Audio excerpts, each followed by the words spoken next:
In section 4.4, we're starting to look at, you can see, direct translations, geometry, uniform motion problems.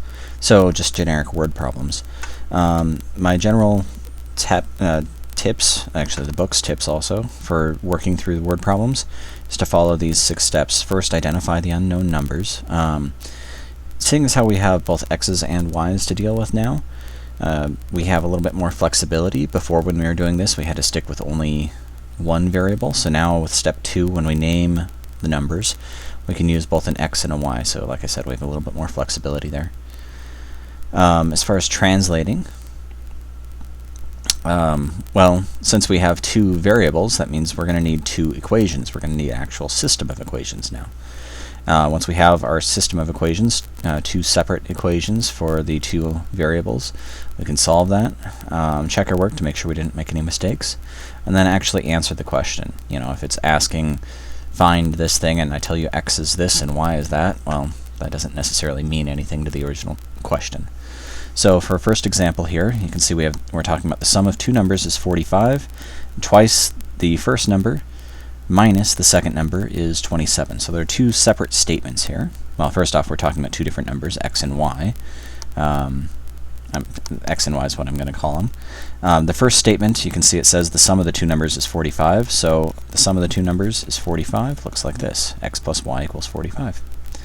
For the second equation, the second statement, I'm going to take this statement. Twice the first number minus the second number is 27. I'm going to use a direct translation here. So let's see, focusing in on where the word is, that's my equal sign. The only number on the right-hand side is 27, so I'm going to put the 27 over there. On the left-hand side, I say twice the first number, so that's going to be 2 times the first number, or 2x, minus the second number. Well, minus y. I'm calling x the first number here, and y the second number. I think that's fairly easy to remember, but needs to be stated, I suppose. So there's my system of equations. In order to solve this system of equations, I can, well, it looks like I can use either the substitution method or the elimination method. Substitution would be easy because I have 3 variables here that have a 1 or a -1 as their coefficient. But I'm actually going to go with the elimination method because you'll notice these two, the y and the opposite of y, are already opposites of one another. And so when I add these 2 equations together, I get 3x equals, well, 45, that's, what, 72? And dividing both sides by 3, I get 27. Is that right? That doesn't seem right to me.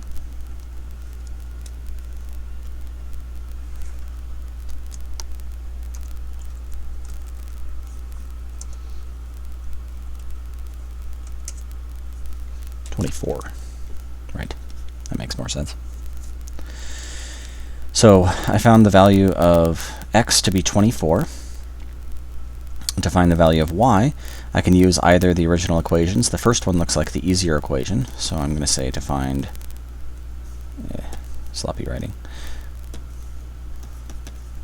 To find y, I'm going to say, well, x plus y equals 45, except I know x is 24. So 24 plus y equals 45. Subtract 24 from both sides,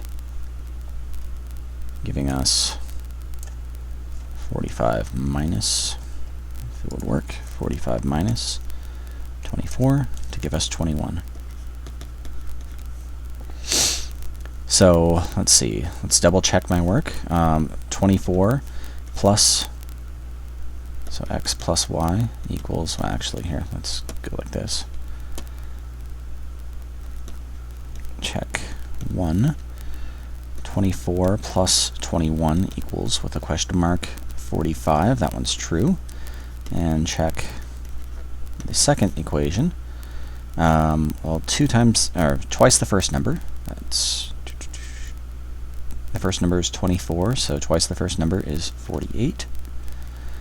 Minus the second number, which is 21, should be equal to, question mark, so I'm just reading this off. Twice the first number minus the second number is 27. And I'm wondering, is that a true statement? I'll just go over to my calculator.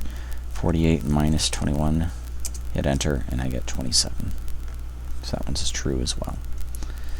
So I've seen that this both of these, or these numbers do satisfy both of these statements.